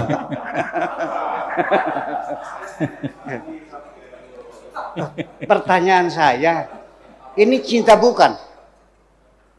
Itu cinta enggak? Tidak. Bukan. Itu nafsu. Ya, itu nafsu. Nafsu ingin memiliki. Jadi artinya dia sebatas mengagumi, ya kan? Dia sebatas mengagumi, melihat cewek cantik, lalu menurut dia aku jatuh cinta. Padahal dia baru tahap mengagumi yang ujungnya ingin memiliki. Kalau kita melihat bunga, kalau kita ingin memilikinya, digunting, bawa pulang. Tapi kalau kita mencintainya, kita sirami setiap hari. Yeah. Itu bedanya. Nah makanya ini kan pergulatan di dalam hati seseorang yang pacarnya itu sudah kawin. Terdengar dia mau cerai. Di situ dia ingin masuk. Di situ pergulatan terjadi. Maju atau tidak. Kalau itu nafsu dia maju kesempatan. Tapi dia memilih, kalau engkau kembali lagi, rujuk lagi, izinkan aku ikut berbahagia atas kebahagiaanmu. Yeah. Dia kembali kepada nalurinya yang sebenarnya. Bahwa aku nanti bakal menjadi pendatang haram di situ. Itu cinta. Cinta itu bukan untuk memiliki, tapi untuk memberi. Itu beda. Terima kasih. Baik, terima kasih Buya. Demikian tanggapan yang telah diberikan oleh Habib Al-Kaf dan kemudian Buya juga memberikan respon. Kalau tadi di virtual, sekarang kita ke studio dan nampaknya di studio juga sudah ada yang ingin memberikan pernyataan atau juga mungkin beberapa hal yang berkaitan dengan irama cinta malam hari ini. Silakan, dengan siapa? Oh, Gus Fikri, silakan Gus. Majalengka. Dari Majalengka. Al-Mizan. Assalamualaikum warahmatullahi wabarakatuh. Waalaikumsalam warahmatullahi wabarakatuh. Salam takdim Buya, salam silaturahim buat semuanya. Mohon maaf sebelumnya, ini saya belajar mengapresiasi dan izin bertanya. tertarik sekali ini kalau bicara sastra khususnya di puisi. Dalam bacaan Buya dalam Irama Cinta, buang waktu. Kalau kita cari padanan katanya atau sinonimnya adalah hal yang sia-sia. Cuman pesan tersirat yang kalau boleh saya maknain dari si pengarang atau dari Buya sendiri adalah mengenai ketulusan, ketegaran, dan kekuatan dalam cinta dan mencintai. Cuman ada satu hal yang bikin saya menjadi galau, Pak Buya, menjadi gazul fikr. Karena dalam teori sastra banyak hal, di sisi lain kita ini bisa menjadi posisi kritikus, pembaca, dan penikmat sastra. Nah, kalau boleh meminjam istilahnya Jos Gadamer, yang salah satu filosof Jerman, dalam karya yang dituliskan oleh Kis Butner, pemaknaan atau kontemplasi antara arti baik itu dari si pembaca, teks yang dihadirkan oleh si pengarang, ini bisa menjadi makna yang terbuka dan bisa menjadi subjektivitas dari pembacanya sendiri. Ya, kalau kita mau jujur, penggalian makna ini kan bisa multi interpretasi dari makna teks itu sendiri, Bu ya. Karena meminjam istilah hermeneutik itu kan tidak ada keterkaitan antara teks, antara pembaca, dan hasil makna akhir itu tidak final. Karena bisa hadirnya pemaknaan itu tergantung si pembaca dan belum tentu si kemauan pengarang itu bisa diterima oleh pembacanya sendiri. Nah, balang banyak karya sastra seringkali ini posisikan balik lagi ada yang menjadi pengaku kritikus, pembaca, atau penikmat.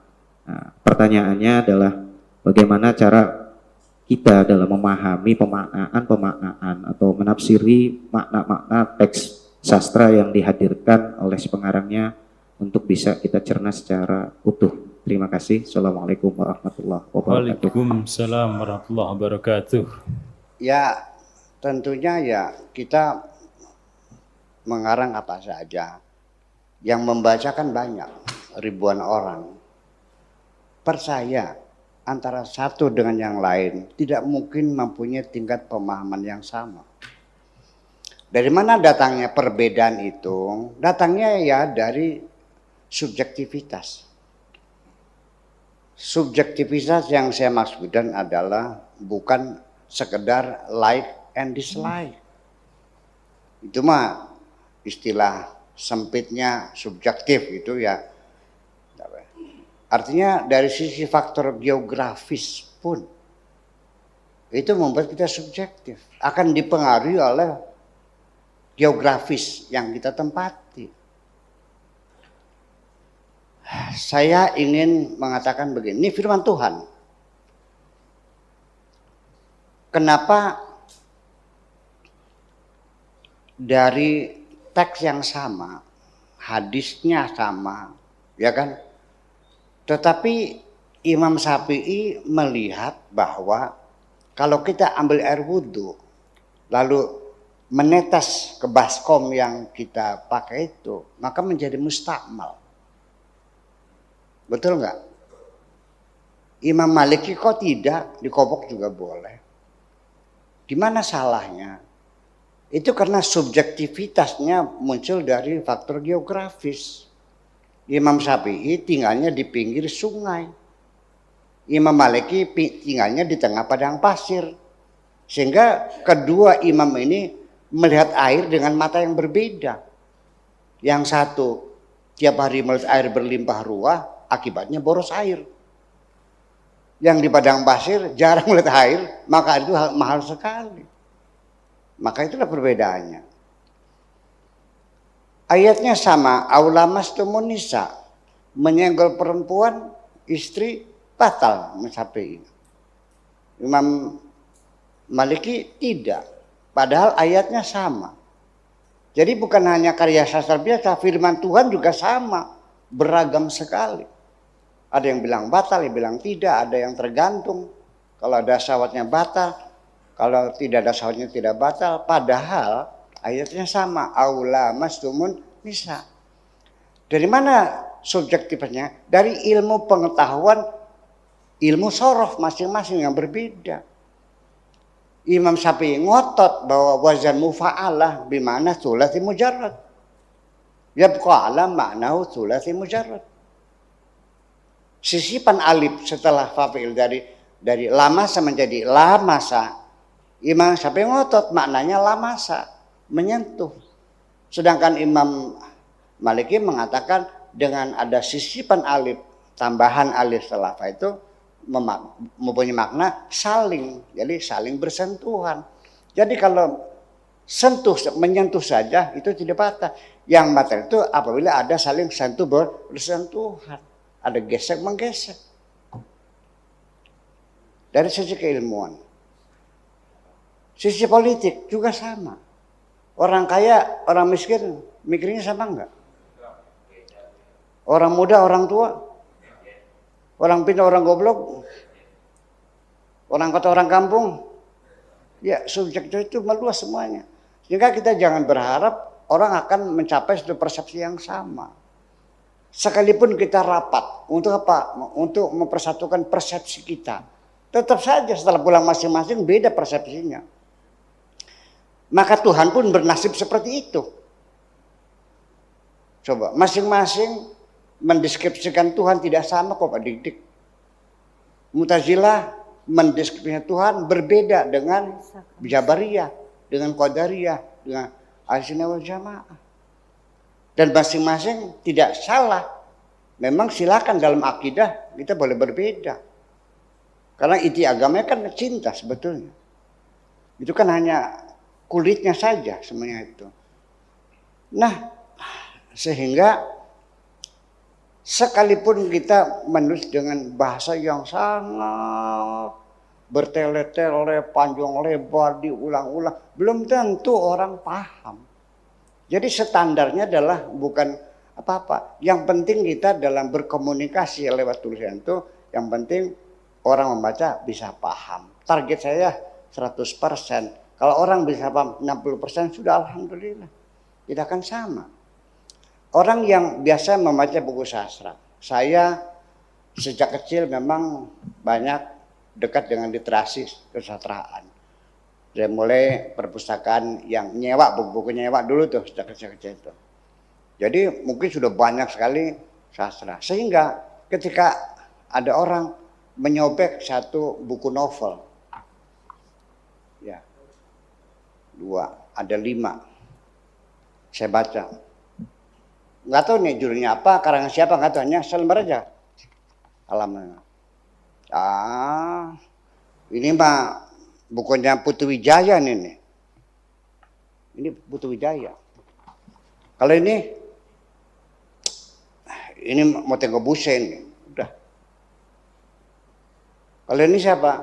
Ini Sapardi ya. Ini siapa? Oh ini mah Laros ini mah. Kenapa? Saya sudah paham style orang berbicara. Seperti itu. Jadi akhirnya kita jangan mengharap akan mencapai target yang seperti itu. Jadi biarkan mereka. Makanya saya ketika menulis bukan hanya paham, tapi membangun imajinasi seseorang. Ya. Maka ketika saya buat tulisan itu tidak pernah namanya happy ending. Yeah. Kenapa kita tidak pernah ada endingnya cerita itu?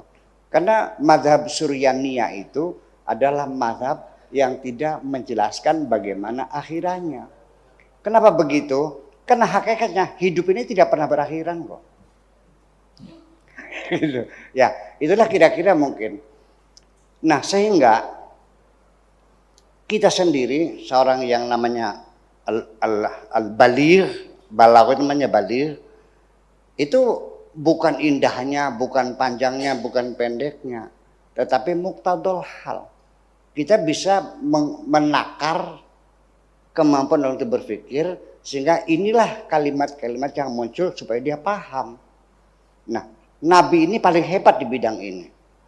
Ya, Nabi akan berbicara dengan level pidato, level ceramah, level petua yang berbeda-beda.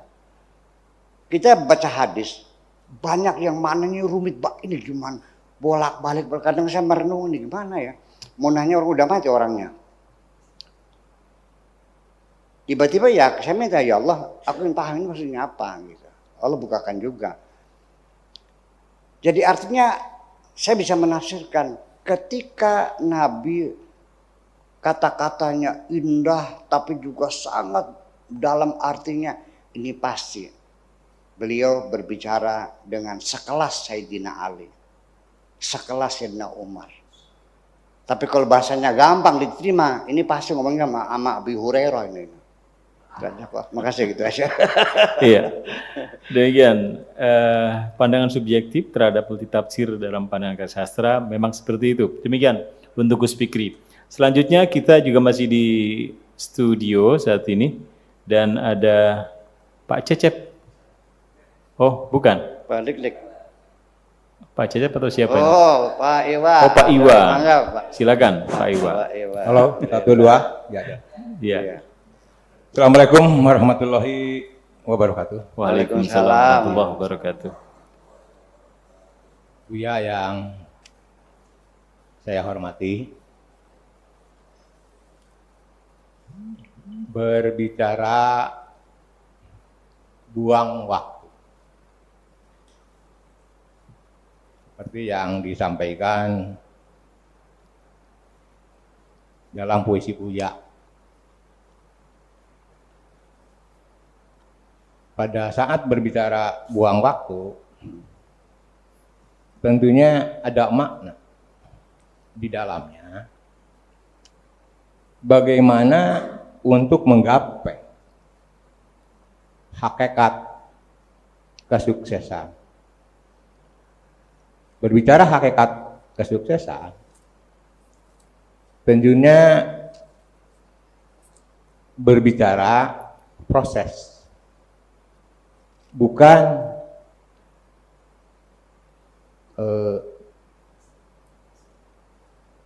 capaian akhir, bukan capaian akhir, atau pada saat berbicara capaian akhir, berbicara hakikat, pada intinya kita berjalan hijrah seperti yang dilakukan oleh Rasulullah. Kami atau saya mengamati seperti itu. Lanjut, berbicara Allah akan dekat kepada orang-orang yang mendekatkan kepada Allah. Tentunya mendekatkan kepada Allah melalui perilaku perbuatan dengan menggunakan akal yang diawali oleh nafsu, energi, dan spiritual. Banyak kawan-kawan kita yang sukses di politisi, yang sukses di birokrat, menggapai sesuatu dengan caranya, atau menggapai ekonomi atau kekuasaan dengan caranya. Apakah yang dikatakan seperti itu mereka itu dekat dengan Allah? Terima kasih. Iya, terima kasih. Gimana fokusnya? Fokusnya hakikat sukses itu ditempuh dengan proses tentu saja. Dan kemudian orang-orang yang sudah mendapatkan pada titik puncak sukses, apa itu juga merupakan jalan dekat dengan Allah. Iya. Ya, artinya kita sendiri sebetulnya mendefinisikan sukses itu kan dalam pengertian pencapaian. Ya. Sukses itu adalah pencapaian. Jadi saya ingin kuliah di bidang kedokteran. Selesai, lulus, sarjana, terus koas, ujian profesi, akhirnya saya jadi dokter yang punya profesi sebagai dokter. Berarti saya sukses mencapai tujuan saya. Sukses dalam satu tujuan. Belum tentu engkau sukses dalam hidup kamu. Beda ya, orang yang sukses, kita ini pengen minum kopi. Kita godok air, ini, udah kita minum. Kita sukses minum kopi. Kita cinta perempuan, kita ngelamar, kita kejar-kejar, akhirnya dia mau kayak gitu. Kita sukses. Jadi dalam hidup ini, kita hitung saja berapa cita-citamu yang tercapai, berapa cita-citamu yang tidak tercapai. Saya pastikan akan banyak yang tidak tercapai. Tetapi kalau orang sukses itu menjadi sifat orang pelakunya yang sukses. Nah, orang yang sukses itu tidak lagi melihat pencapaiannya, tetapi lihat pada proses bagaimana dia berupaya mencapai satu tujuan. Jadi sehingga dengan demikian saya tidak bangga dengan orang yang mencapai tingkat ASN ya sampai menjadi sekda. Punten ya Pak Cecep. Saya tidak melihat itu kesuksesan. Saya melihat orang kaya punya sawah 80 hektar kayak Kaji Carmun. Saya enggak. Saya tidak kagum melihat orang yang hartanya banyak. Bahkan orang yang ilmunya banyak. Saya enggak kagum. Yang orang yang sukses itu adalah satu orang yang punya etos kerja yang luar biasa. Yang tidak pernah menyerah menghadapi apapun. Saya lebih bangga melihat perempuan tua berusia 65 tahun naik sepeda butut, bawa keranjang, jual sayuran di pasar. Untung 50.000, dia pulang terbahak-bahak, dia bahagia. Saya lebih terharu melihat kesuksesan seorang nenek-nenek ini. Dia mampu menghadapi kehidupan dengan keberanian. Daripada mereka yang berpangkat tinggi, mereka yang kaya. Nothing semuanya itu. Yeah. Ini orang yang sukses. Disitulah makanya Allah mengatakan bahwa kami tidak akan menilai keberhasilanmu. Tapi yang kami nilai adalah proses bagaimana kamu bekerja. Firman Tuhan, wa qul ya'malu fa sayarallahu amalakum. Silakan bekerja, kami akan melihat pekerjaanmu, prosesnya, bukan hasilnya. Karena bagaimanapun saya akan kasih reward kepada guru SMA teladan yang mendapat penghargaan piala pendidikan bukan dilihat dari berapa persen yang lulus, tapi yang lihat jam berapa dia datang, jam berapa dia pulang. Berapa macam masalah yang muncul di sekolah, perselisihan antara guru dia bisa damaikan. Bagaimana dia bisa mengontrol kebersihan sekolah itu. Bagaimana dia mengontrol jam berapa datang, jam berapa pulang. Sekalipun hasilnya lulusnya hanya 40%. Itu yang saya kasih piala penghargaan. Terima kasih. Baik.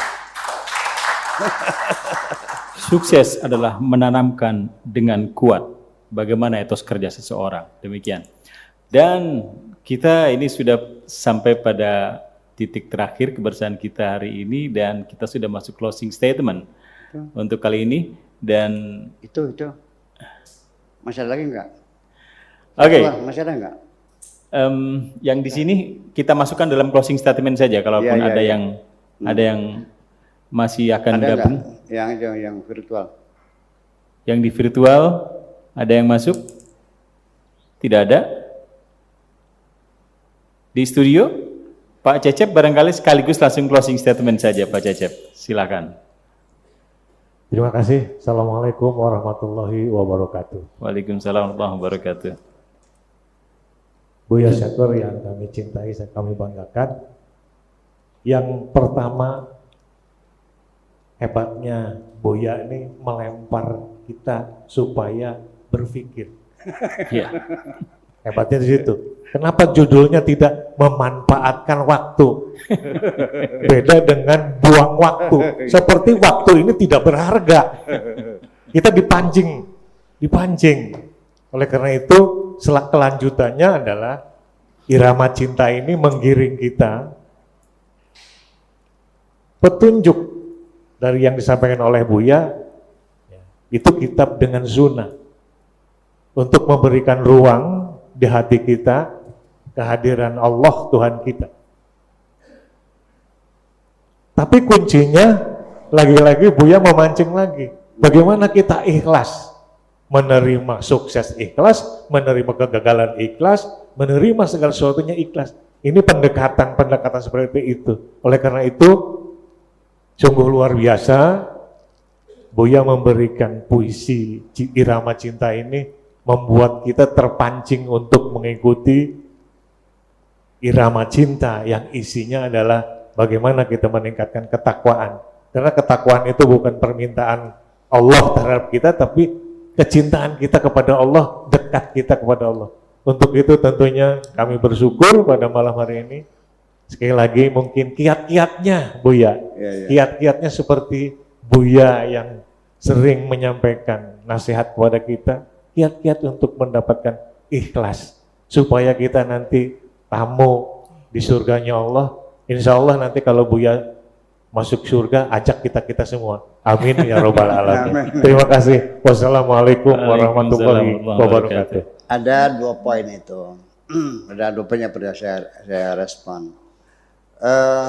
Yang dimaksud dengan meningkatkan ketakwaan itu sendiri, maknanya dalam bahasa Indonesia meningkatkan kewaspadaan.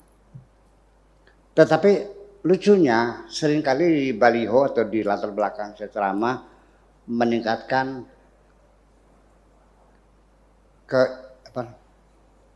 kewaspadaan dan ketakwaan.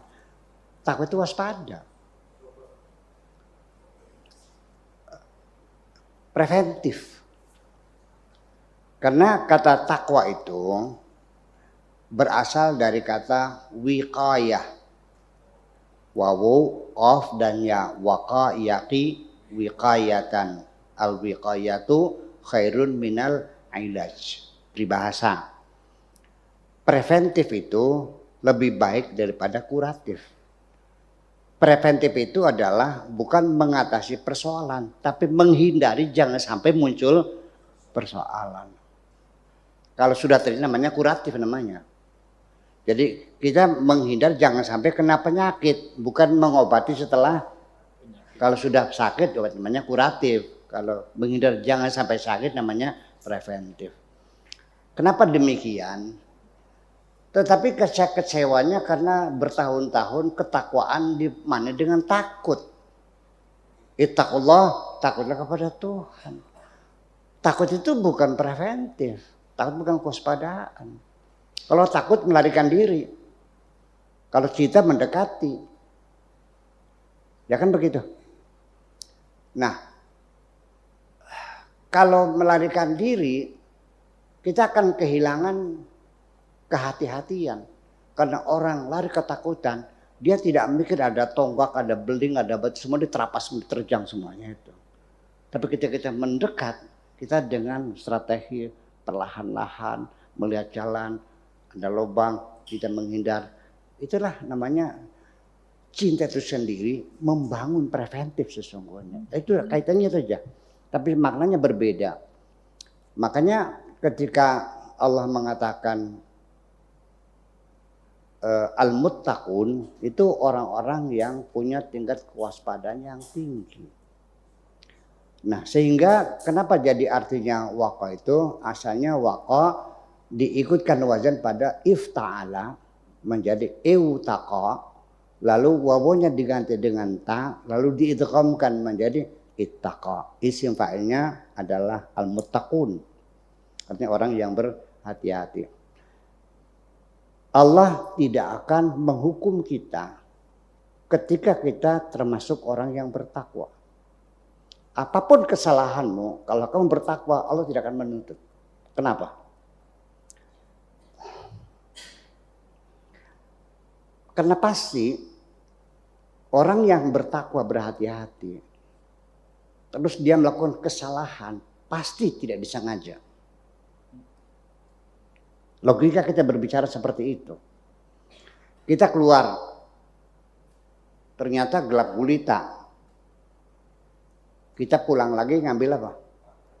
Ambil baterai. Bawa.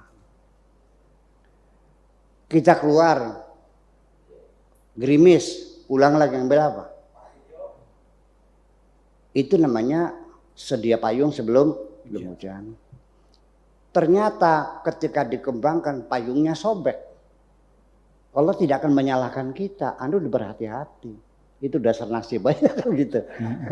Nah, itulah makanya selanjutnya Allah mengatakan la junaha alaikum fima akhtatum.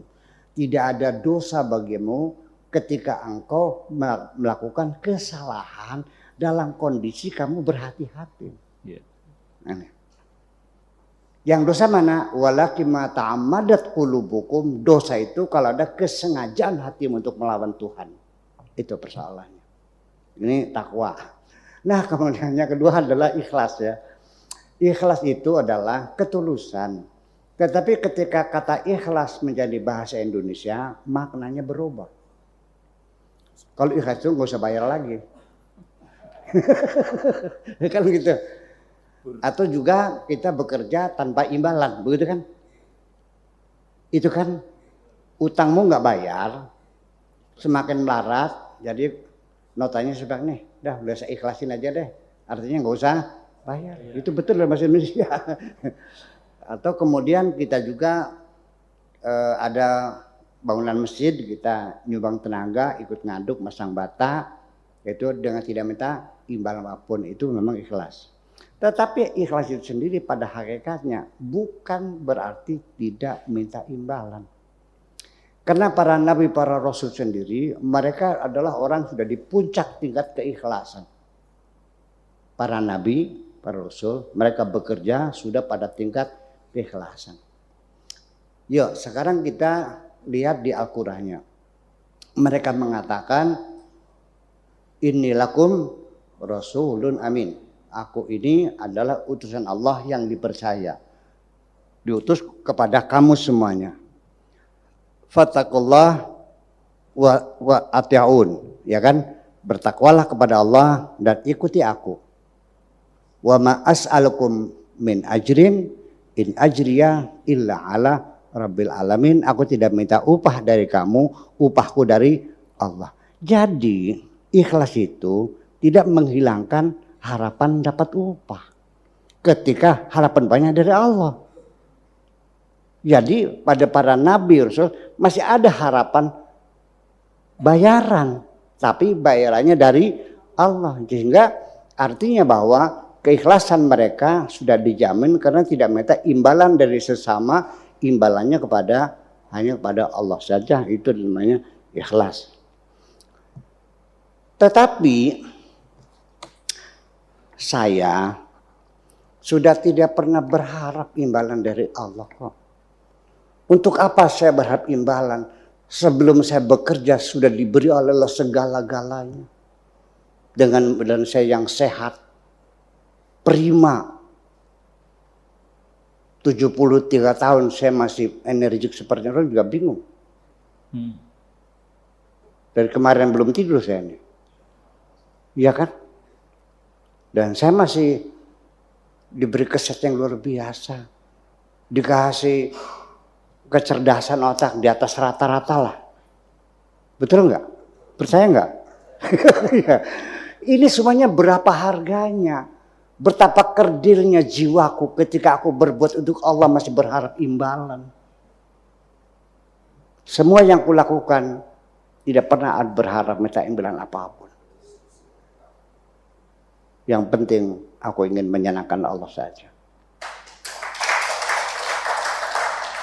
Jadi nanti ya disitulah makanya kita menuntut keikhlasannya itu. Nanti bukan itu saja, ada lagi persyaratan. Keikhlasan itu satu, yang ditanya siapa yang memerintahkan kamu, ya kan? Kemudian ketika melaksanakannya sepenuh hati apa sungkan-sungkanan, apa separuh hati. Kemudian apakah tugas itu kau kerjakan secara profesional atau asal jadi. Itu juga merupakan unsur penting dalam keikhlasan. Sekalipun tidak minta imbalan, tapi masang batanya miring, membuat orang jadi marah jadinya. Itu persoalannya. Jadi profesionalisme adalah merupakan unsur yang penting sekali dalam membangun keikhlasan. Terima kasih. Iya. Ini sebab pemaparan yang terakhir yang beliau sampaikan tentang takwa dan ikhlas. Mbak Era, kali ini Mbak Era giliran memberikan closing statement. Silahkan Mbak Era. Enggak. Buya, Iya. that's why I am here. Aku Iqra hari ini mendengarkan Buya adalah tentang ruang kebijaksanaan. Bahwa tadi dibilang kata-kata yang mukamah atau mustasyabihat itu, yang kata-kata mustasyabihat itu adalah bagi orang yang mengalami baru kita mengerti. Dalam memberikan sesuatu, Buya bilang bahwa targetnya 100% paham. Jadi di situ ada, kita ini semua ego kan, badan ego, tapi Buya mampu untuk memberikan kita semua sebuah contoh gitu ya. Sebuah contoh bahwa dalam kita menghadapi segala sesuatu itu ada ruang kebijaksanaan yang diperlukan untuk bisa fleksibel, untuk bisa meletakkan diri secara tepat, melampaui ego. Lalu di sini saya melihat bahwa bijaksana itu terjadi ketika menjalankan ibadah bukan karena materi, tapi di level yang ethereal conditions atau rasa, atau mencintai Tuhan lebih dari yang lainnya, dan hidup kita hanya untuk menyenangkan Tuhan saja. Karena kesadaran bahwa segala sesuatu adalah pemberian samina wa ta'na. Lalu karena cinta yang bukan nafs adalah bukan keinginan namun sebuah keberserahan, dan bijaksana adalah berhati-hati. Lalu ternyata memang mengawali agama ya karena mengenal Allah sebaik-baiknya. Bermakrifat itu mengenal Allah sebaik-baiknya ini ya, kalau cinta adalah Tuhan maka awalnya agama adalah kesadaran aku dan kesadaran Allah, yaitu menyenangkan Tuhan saja cukup. Baik. Ya. Closing statement dari Buya, silakan. Oke, closingnya begini aja. Seringkali berulang-ulang pertanyaan bagaimana supaya kita bisa mencintai Allah. Pertanyaan itu saya kembalikan dengan pertanyaan lagi. Kenapa engkau tidak mencintai Allah? Apa sebabnya engkau tidak mencintai Allah? Sebabnya satu, karena engkau tidak pernah merasakan kebaikan-kebaikan Allah. Seberapapun perempuan itu menolak cintaku, ketika ku banjiri dengan pemberian-pemberian, saya kasih rumah, saya kasih mobil, saya kasih sawah, lama-lama cinta enggak? Umpamakan ada seorang perempuan, Bu Era, setiap bulan dapat transfer tanpa menyebut nama dari kekasihmu. Setiap bulan 50 juta. Selama 20 tahun. Muncul enggak keinginan si perempuan tadi pengen tahu ini siapa yang mengirim saya? Muncul enggak? Muncul. Mungkin enggak dia tidak pengen? Abnormal. Itu pasti ingin tahu. Betul enggak? Nah, kita mendapatkan nikmat dari Tuhan berlimpah ruah. Oksigen yang kita hisap gratis. Orang pakai oksigen, ban oksigen itu satu hari bisa $1.000 harganya. Semuanya gratis kok. Mata enggak beli, semuanya enggak beli. Ya kenapa kita tidak ingin ketemu dengan Tuhan? Gila kan manusia?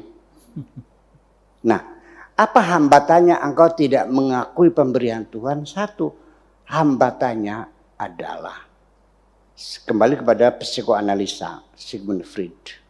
Ego, superego, dan id.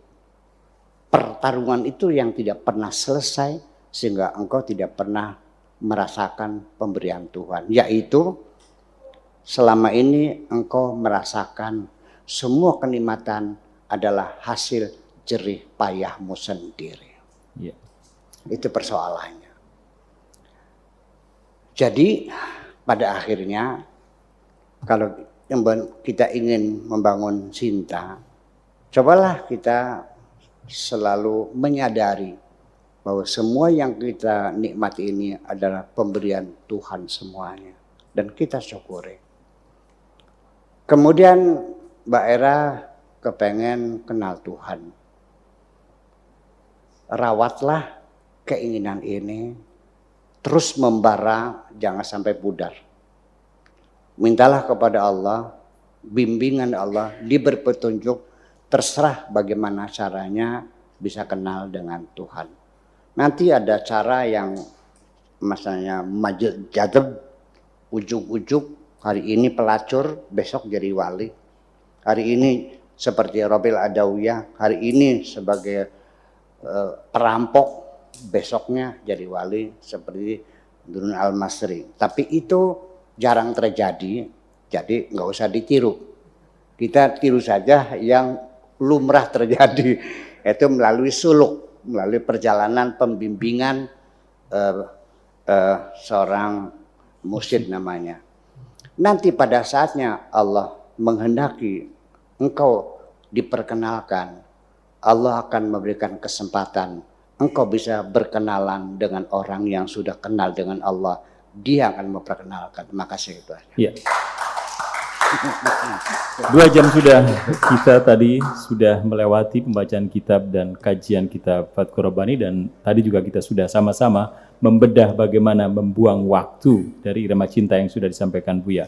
Terima kasih Mbak Era, terima kasih buat semua yang ada di Bagaimana TV secara virtual, dan kita akan ketemu lagi di lain waktu. Terima kasih. Salam damai, bahagia Indonesiaku. Assalamualaikum warahmatullahi wabarakatuh. Waalaikumsalam.